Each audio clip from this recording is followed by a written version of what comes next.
Welcome back, my friends, to my mobile gaming quest where I look for the best new mobile games every day and I share my findings with you fine folk right here on YouTube. And today I found a new game called Pico Tanks and I'm really excited to share it with you guys. It's a top-down tank game that isn't a battle royale game. Instead, it's a finally, I know. Instead, it's a 3 versus 3 tank battler where we have to grab a flag and we have to control it for longer than our opponents to win the match. And I've played a lot of these games and most of them are really horrible. But what surprised me with this game is that it actually has a decent focus on team play as well, as some weapons at least can either, for example, attack enemies or heal allies. That's very normal, of course, in PC games like Overwatch, for example, but extremely rare to see in a mobile game. In fact, I can't really remember any mobile game that has a feature like that, so that's really cool. And while I'm pretty sure we're fighting bots as we are in many games, at least in the beginning in this game, or when there aren't enough players to be matched against, the game is definitely multiplayer since we can play with friends, and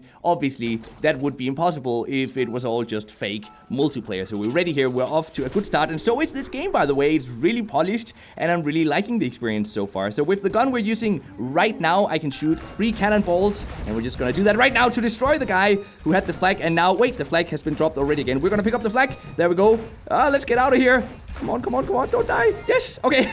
We got the flag. We're gonna run down here or drive down here to pick up that health kit and let our friends take some of the damage for a bit, because really their goal now is just to protect us. So we have to stay very careful, stay away from enemies. Although it looks like our team is getting taken out now. Let's try to destroy this guy, but no. Okay, we died. It's okay, though. It's okay. Look at the bottom of the screen. Our team has 20 points, and the opponent has 9 points. Well, 10 points now. It counts up pretty quickly. But we can do this, though. We just have to defeat the guy with the... What? What? We got killed already? I was about to say we just have to defeat the guy with the... I think I was about to say chest, but I meant flag, of course. We have to find the guy with the flag and take him out. As a team, my team should really go back and regroup with me. I guess that's what I'm gonna do now. Whenever they spawn again, there we go. That is my team. Okay, guys, stay together as a team. And we can do this. Why is that guy dealing so much damage, though? We're just dying almost instantly. We definitely have to go back after this match is over and see if we can upgrade our tank a bit. I know for a fact that we can actually do that, so I just didn't do it before this match because I wanted to make sure that you guys could see how the upgrading process works. We also have a special ability, though, and I gotta use that a bit more often, which is this shield that I used just right now. And when we have the shield on, we won't be able to take any damage, but it only lasts for a few seconds. And we died already again, of course. Alright, so we're respawning now, and okay, the match is over.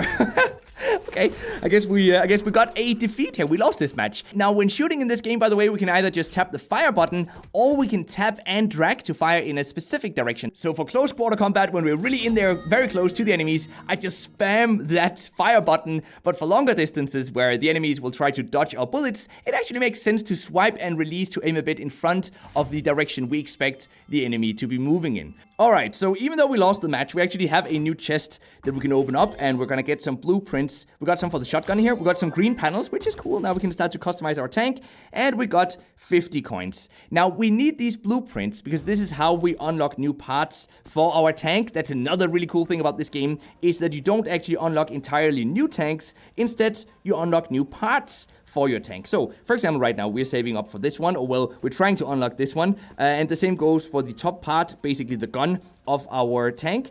Right now, I am trying to save up for the Helix cannon here, which sounds so cool, but we still need a few more blueprints for that one, so the only thing we can do now is upgrade our normal cannon, which is also okay. It's gonna increase the DPS a tiny bit, and we can upgrade it, I think, 3 times, and do a major upgrade now. That is awesome. And it looks like we actually have to wait a bit for that one to be done. It's only 1 minute, though, so while we wait for the remaining of those 30 seconds to be done, let's go check out our special ability, our bubble shield here, and let's upgrade that once, twice, and major upgrades. Now we have to wait a tiny bit for that as well. But there's so many different types of power-ups, as you guys can see, that we're gonna unlock later on. And we unlock these blueprints from chests, and we get these chests after winning matches, and the chests open instantly, by the way. Another great thing about this game. And there we go. The major upgrade has now been completed for our classic tank part here. And we can actually continue to upgrade it and do another major upgrade, it seems. This is definitely gonna give us a huge advantage in the next match. So I'm gonna continue doing the same here with our cannon. And now that all of these major upgrades have been completed, we have to collect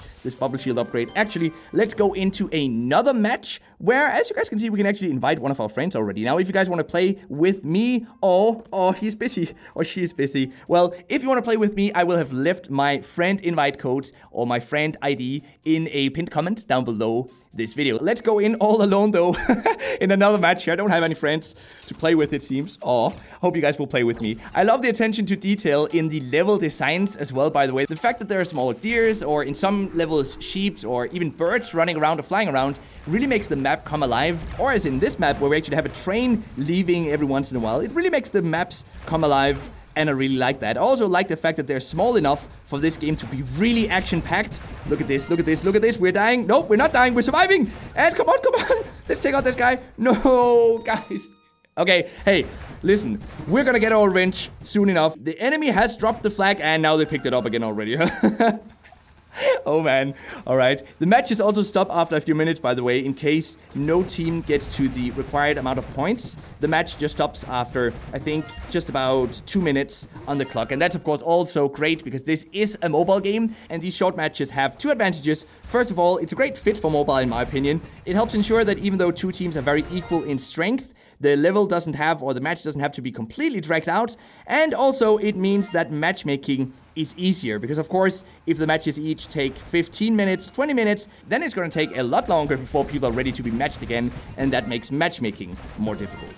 Now, the only question left really is, how does this game monetize, and will it ruin the gameplay experience? There are no ads, so that's a great start. There are no forced ads and no incentivized ads either. There's also no energy system at all in this game. And although we can, of course, buy more loot crates for premium currency, which definitely does make the game slightly pay to progress faster, there are lots of tank parts that we simply cannot equip before we've reached a certain division rank.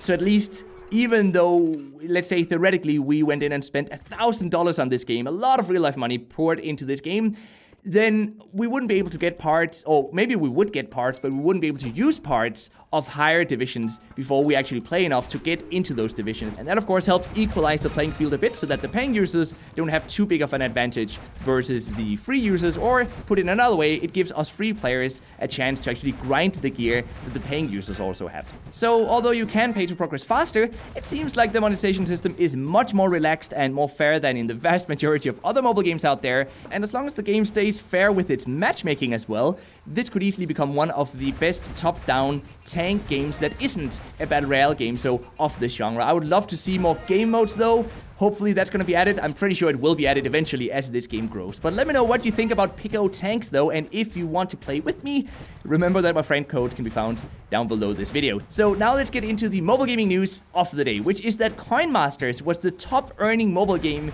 in Europe last year. Yes, Coin Master, not Candy Crush, not Clash of Clans or Clash Royale, not Call of Duty, and despite all the ads we see for the game, not Arch Hero either. Instead, Coin Master earned $211 million in a single year in Europe. Although I think it should be mentioned that Clash of Clans came very close, Candy Crush came very close as well. They earned $206 million and $182 million respectively. Now, that was all for today. I hope that you'll have a great rest of your day, and if you want more mobile gaming goodness like this video, then feel free to browse the channel for a bit. There's probably a few videos that you haven't seen yet, even if you're a hardcore Nimble Nation community member. And if you like what you see and you haven't joined the Nimble Nation by subscribing yet, you're more than welcome here, as long as you just remember to keep gaming, stay awesome, and then I'll see you guys around.